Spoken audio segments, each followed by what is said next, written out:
नमस्कार दोस्तों, स्वागत है आप सभी का आज के वीडियो लेक्चर में।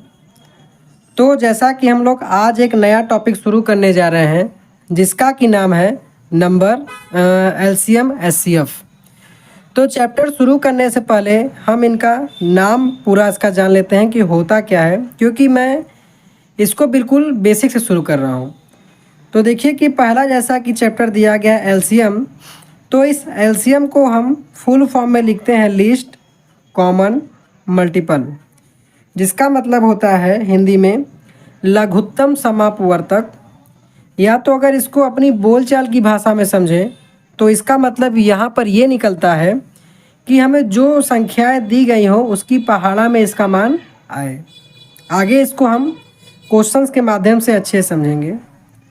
फिर उसके बाद अगला जो दिया गया है एचसीएफ, मतलब कि हाईएस्ट कॉमन फैक्टर, जिसका हम हिंदी में कहते हैं महत्तम समापवर्तक।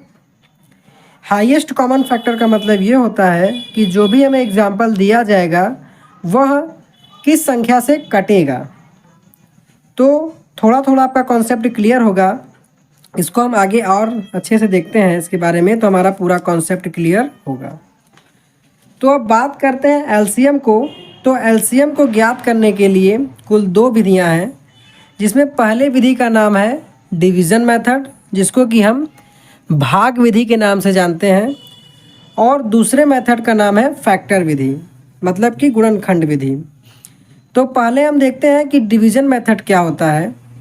तो मान लीजिए कि जैसे आपको दो संख्या दिया गया है 24 और 60, और कह दिया जाए कि इसका आप एलसीएम ज्ञात कीजिए।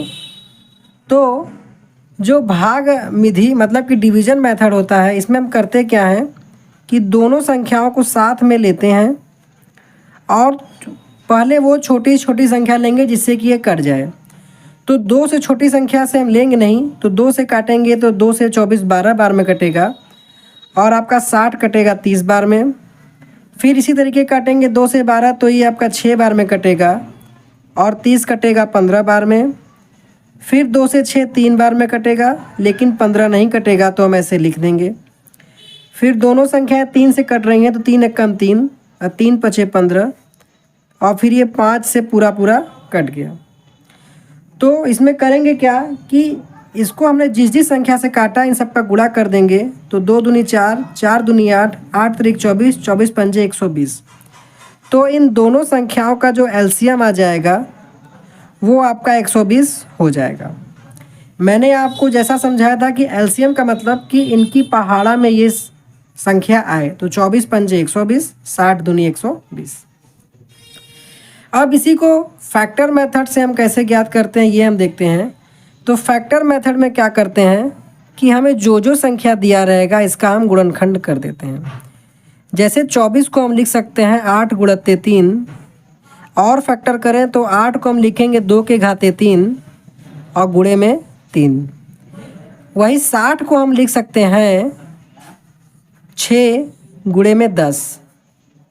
6 को हम लिख सकते हैं 2 गुणे 3, और 10 को 5 गुणे 2। तो यहाँ पर आ जाएगा 2 के गुणे 2, 3 गुणे 5।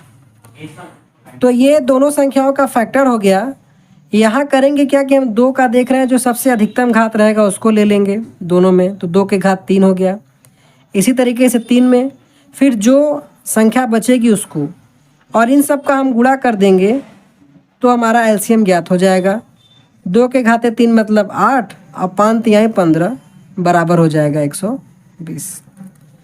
तो ये दोनों बेसिक्स मेथड हैं। जब क्वेश्चन आपसे बिल्कुल ना सॉल्व हो तो इसी तरीके से अमल करेंगे।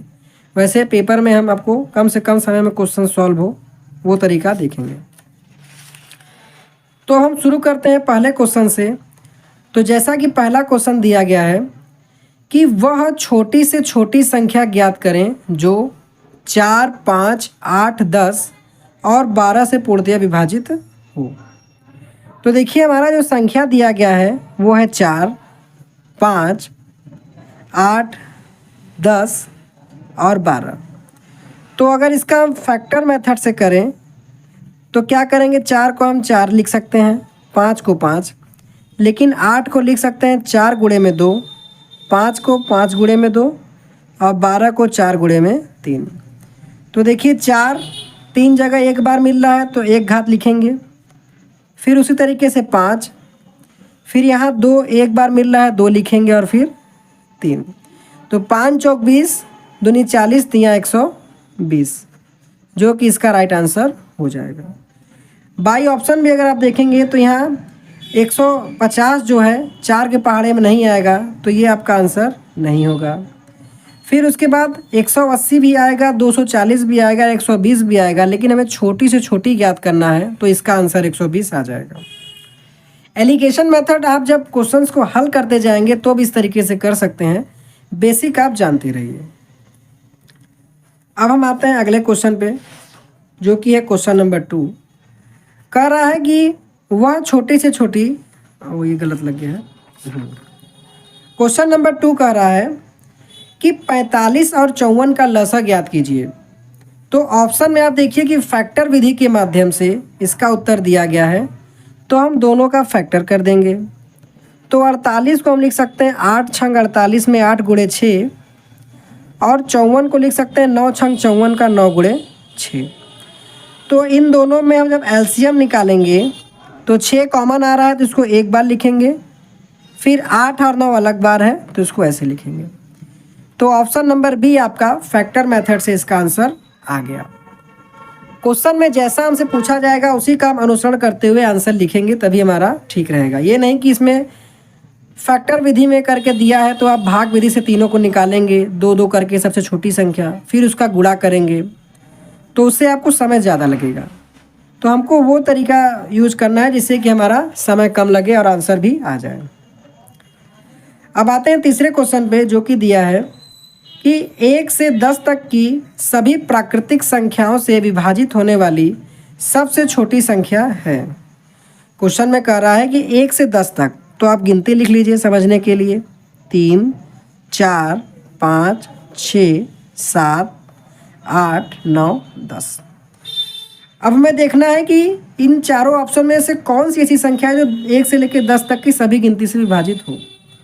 तो देखिए ये आपका बटे में दिया गया है ना, हमें भाग देना है तो ये तो नहीं होगा। ये भी भिन्न में है तो ये भी नहीं होगा। अब 5040 और 2520, इन दोनों में से कौन सा होगा। तो 5040 में अगर हम भाग देंगे 2 से तो फिर 2520 ही आएगा। और क्वेश्चन में जैसा कि पूछा गया छोटी संख्या, तो इन दोनों में जो सबसे छोटा रहेगा वही हमारा आंसर रहेगा। तो छोटा है ऑप्शन नंबर बी, तो इसलिए हमारे इस क्वेश्चन का आंसर ऑप्शन नंबर बी हो जाएगा। तो दोस्तों ये था हमारा आज का बेसिक लेक्चर। कैसा लगा आपको प्लीज़ कमेंट करके बताइएगा। तो मिलते हैं नेक्स्ट वीडियो लेक्चर में। So thanks for watching.